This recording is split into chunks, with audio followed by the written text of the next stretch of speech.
Hello, everybody, and welcome to our podcast today, where I have the pleasure and honor of introducing Ann Bausum to the world to you. So, let me give you a little bit more about her. She writes history for readers of all ages. Her books for young people help upper elementary, middle, and high school students discover the drama and significance of stories from the past that may barely be presented in textbooks. In 2015, her adopted home state named her the year's notable Wisconsin children's author. And then 2 years later, her body of work was received through national recognition with the Nonfiction Award of the Children's Book Guild of Washington, D.C. Welcome, welcome, welcome, Anne. Thank you, Dr. Lowry. I'm so honored to be with you and your listeners. So now you've got to tell us just a little bit more. I read that official fancy bio of yours. I would love just to hear a little bit more about you. Well, absolutely. So you and I are talking now with me being in Wisconsin, which is where I've lived most of my adult life. But I am a Southern girl in the beginning. I was born in Tennessee, raised in Virginia. And my parents were both academics. My father taught history at Virginia Military Institute in Lexington, Virginia.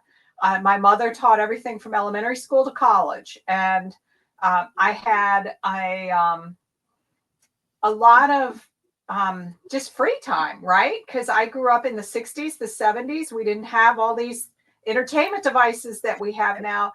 And I spent a lot of time as a child walking through this town that I lived in to and from school called Lexington, Virginia, which is, and especially then, was a centerpiece of commemoration for the Confederacy.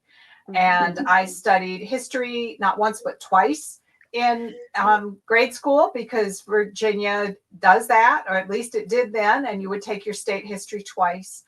And eventually I decided to leave the South. And this is kind of funny, but I did it because I really liked snow. And it irritated me how fast it would melt in the South. And so when it was time to go to college, I looked at the map and it's like, wow, Wisconsin, I bet they have a lot of snow and I bet it doesn't melt. And that was true. And to a large extent still is. And so I came here and I've enjoyed it ever since, but I've always also enjoyed keeping in touch with my roots from the South. Well, that never left you because look at your collection of work. Yes, exactly. Yes. It's definitely influenced what I've chose to write about because these are things that either I experienced, like being, 9 when I was listening to the television and the announcement came through that Dr. King had been assassinated. These were things that I could tell from the way my mother reacted to the news that this was a very serious thing.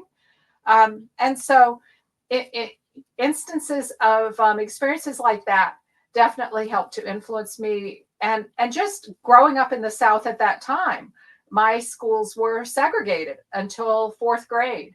And so I have firsthand experience with what segregation was like from a white perspective and how integration began within my own local school district in Virginia. So all of that definitely has influenced what I've been curious about as an adult. And really, a lot of my books are trying to make sense as an adult with greater research and background, make sense of the things that I first encountered when I was a child. And then all of that research that you do based off of that firsthand experience, I see that professor mentality in you as well, because you said your father was leading the way in the history department. And so, what was that like when you were writing your books and researching? Did you feel like you were also honoring him in that way?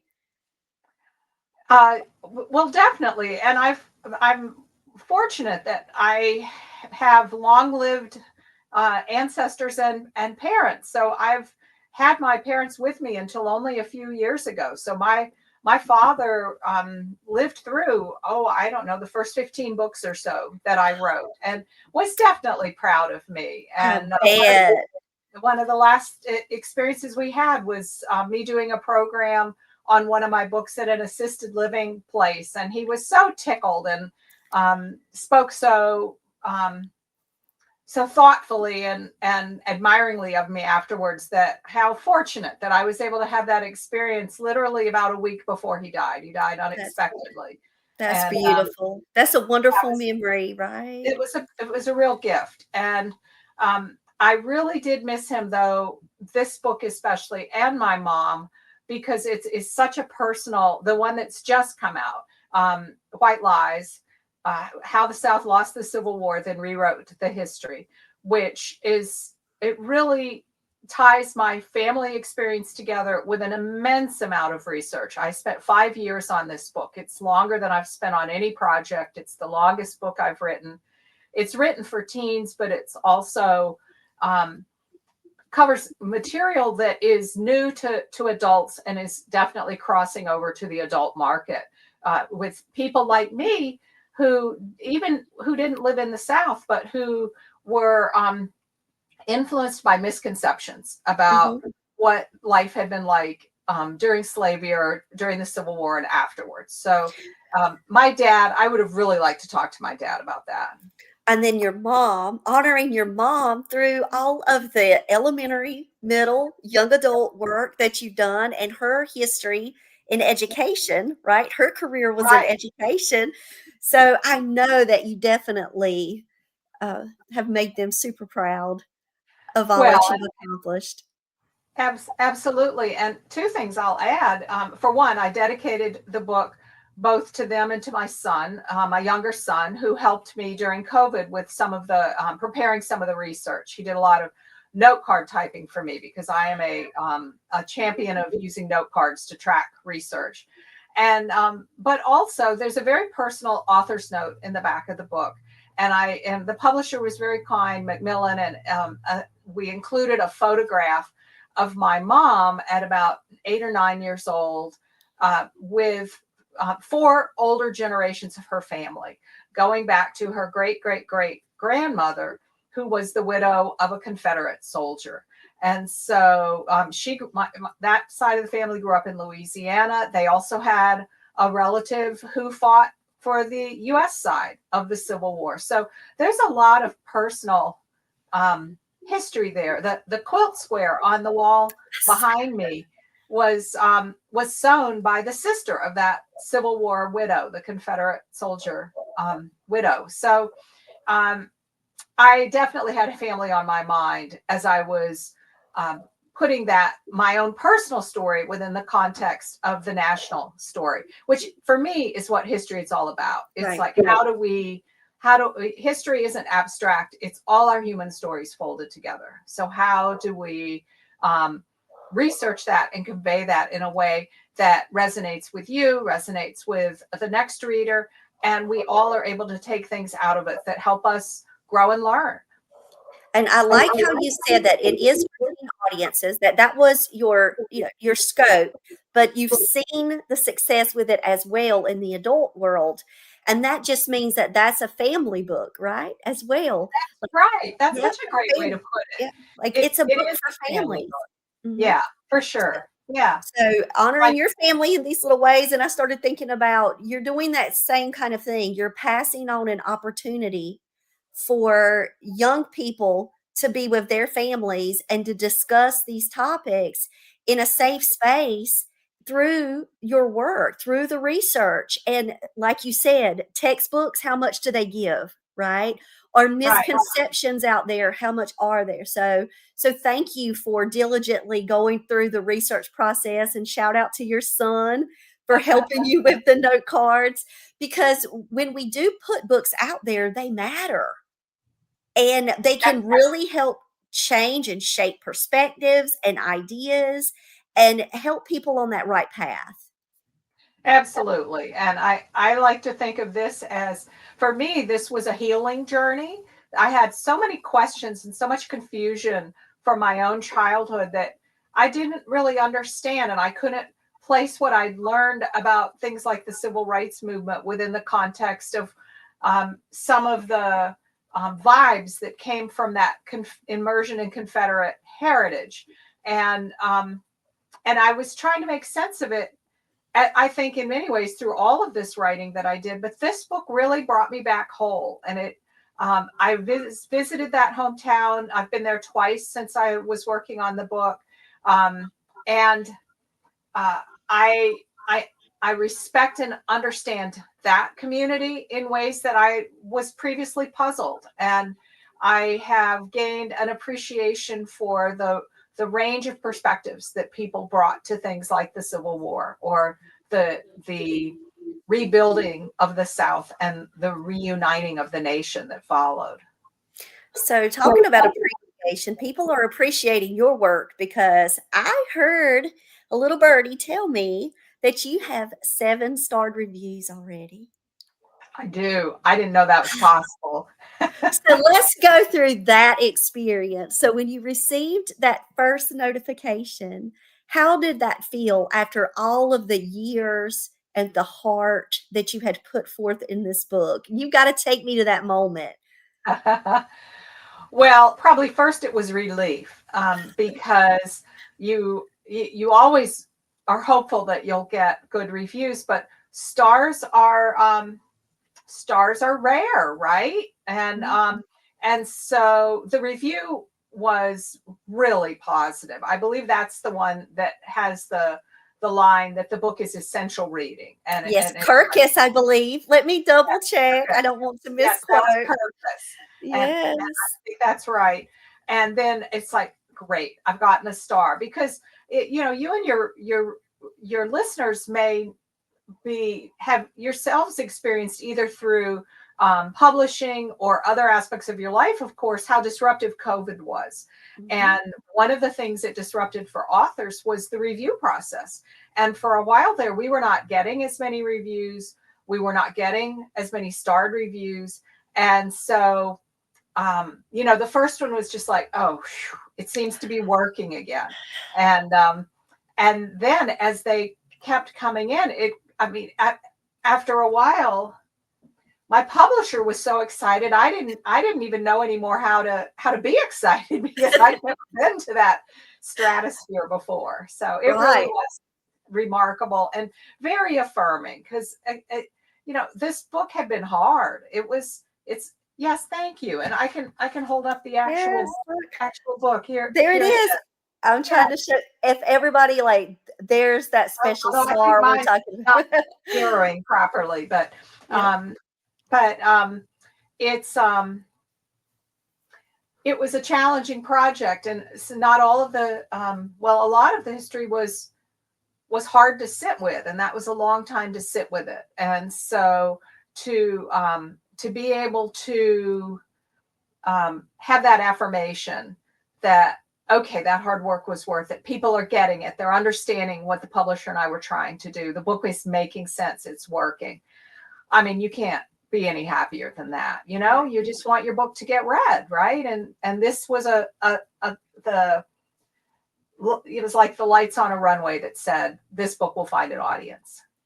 And now that White Lies has been out there for 2 months, now it's there and it's still, it's making its way.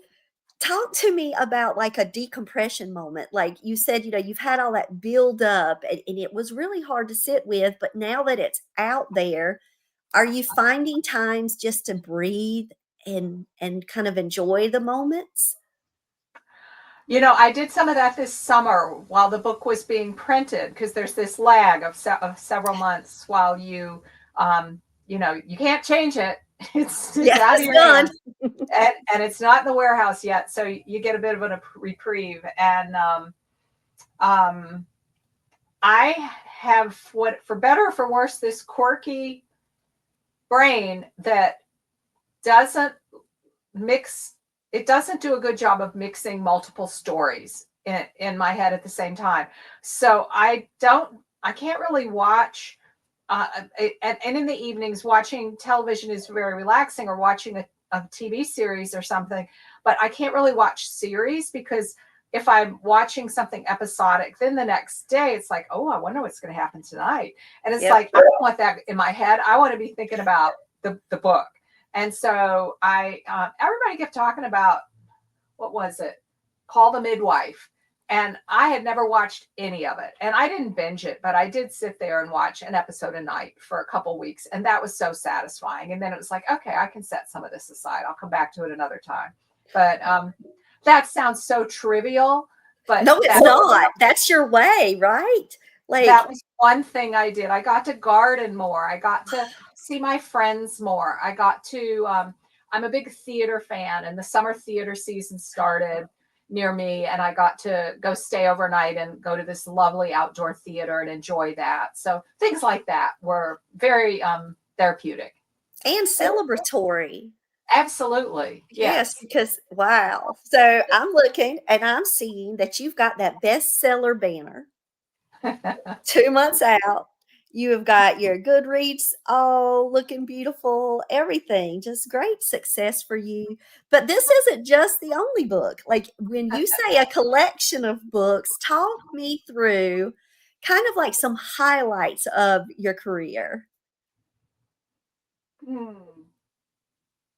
Well, definitely going to Washington, D.C. and receiving that award from the Children's Book Guild was such a special moment. It's such an honor to receive that award. I think they've paused it at this point, and maybe 40 people or thereabouts have received it. So it's there aren't very many of us, and they're so thoughtful and kind and welcoming.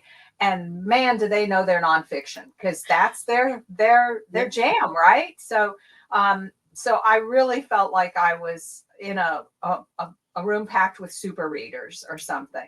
I really appreciated that, and I had this experience in when I was in Washington D.C. It's 2017. Um, I was staying in a downtown motel or hotel, and I'd gone out to dinner. I'd walked to dinner, and then I was walking back to the hotel. And when I got to the hotel, I could see that there was a little bit of excitement on the street. And I realized that Congressman John Lewis was there with somebody who had stopped him to take a picture. You And love that. Yeah.